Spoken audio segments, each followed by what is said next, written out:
Find My Lavender by Edward German.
Especially for you said you're a senior. I'm a sophomore. You're a sophomore? Yeah. Wow. Okay, well there we go. So you're 16?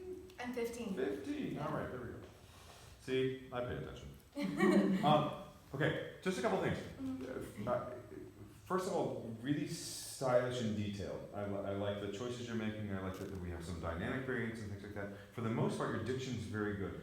Just need to be careful of really working those diphthongs. They're a little sentanacore, going through that. So just try to keep the vowels as simple as possible. It's kind of a hard one. It takes a while to just get it in our mouths. Yeah. Do you take Spanish? Yeah. You do, okay. Yeah. So just practice that in your Spanish as well, and it will carry over into the Italian.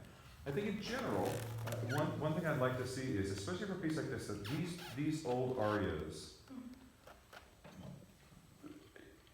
I think because we hear them so much and they're assigned so often that we've kind of removed them from their era, and so we perform them then in a way that I think can sometimes go against their original, highly stylized intent.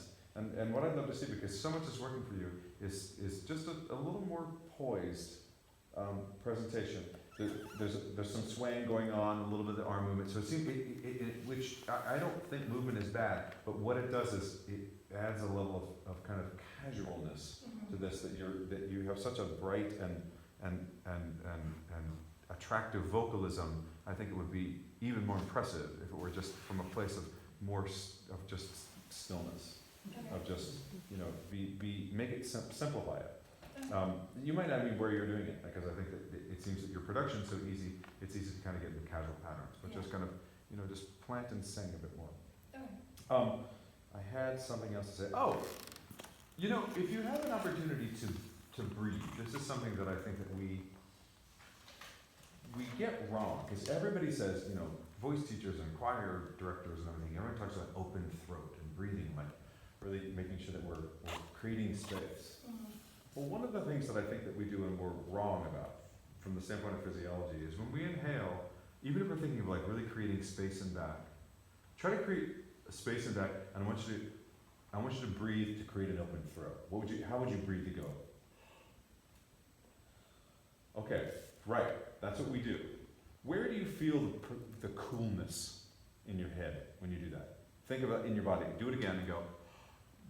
Like right here. Yeah. And you know what that means? That means actually the place where we feel the coolness is the place of the highest constriction, because actually the airflow is faster there. So what we do when we go, we're not creating an open throat, we're pulling our tongue back and it's actually against the pharyngeal wall. So the space of like feeling a really open, silent inhalation, the coolness should actually feel like in the front of your face. So believe it or not, it's more like, it seems counterintuitive, but when we start going, and you can hear the breath, you're actually breathing through a more constricted space. So because this is a chill tune and you're totally in control of it, it's a perfect setting for you to go, okay, I'm just gonna figure out, first, how little breath you need to take, and also how silently, and just kind of, almost like you're breathing. Some people say it's better to breathe through the posture of a smile. And then you're sure that this is a little more open. I know it's a kind of heady concept, I'm throwing a lot at you, it's been a long day. But that's just something to think about, because throughout, I think it kind of sets you up a little much to go, we get a little gaspy. Let's go into our next piece. Okay.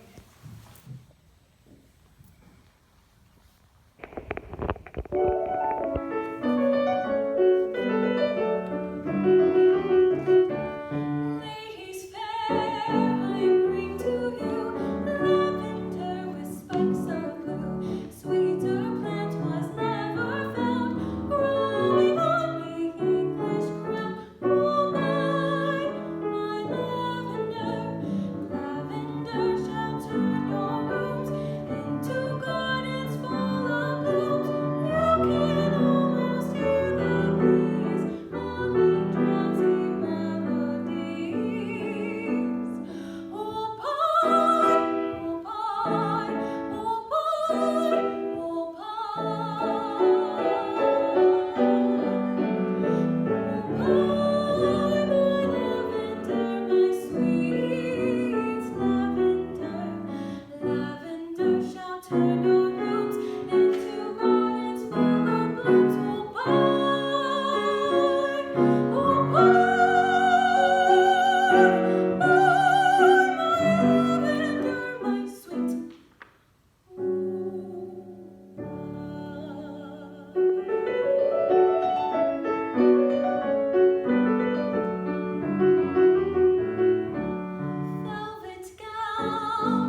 charming.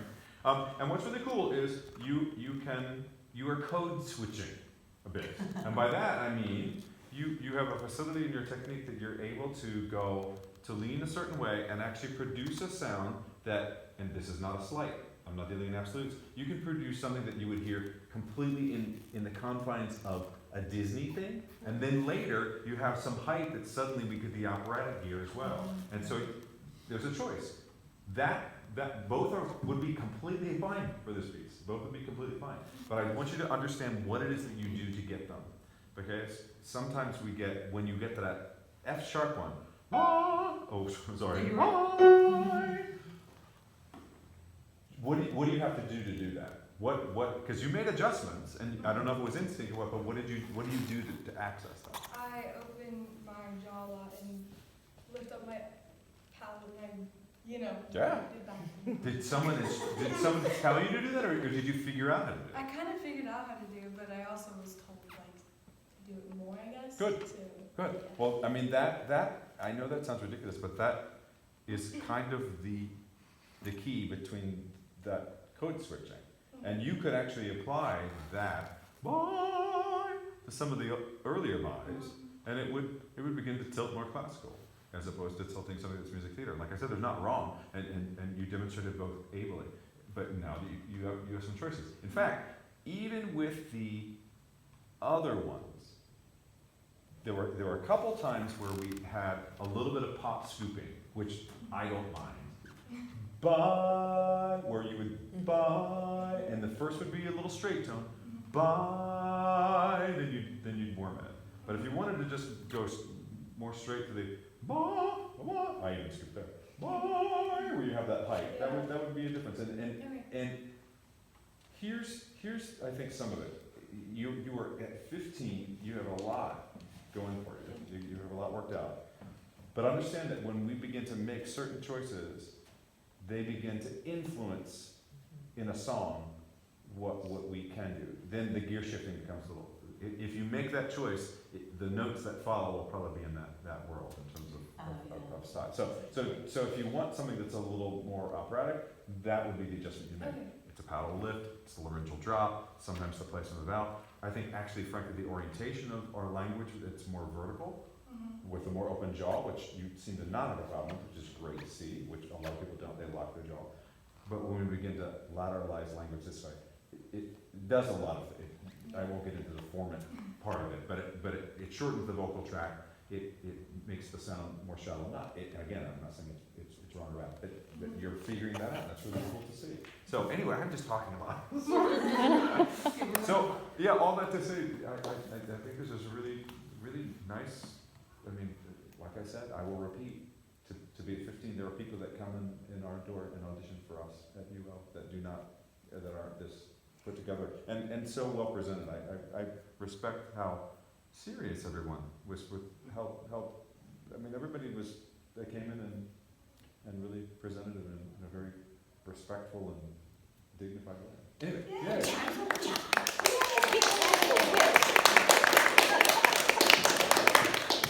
Now I've got a minute to write. Let me give you. Oh no, you have all the time you want.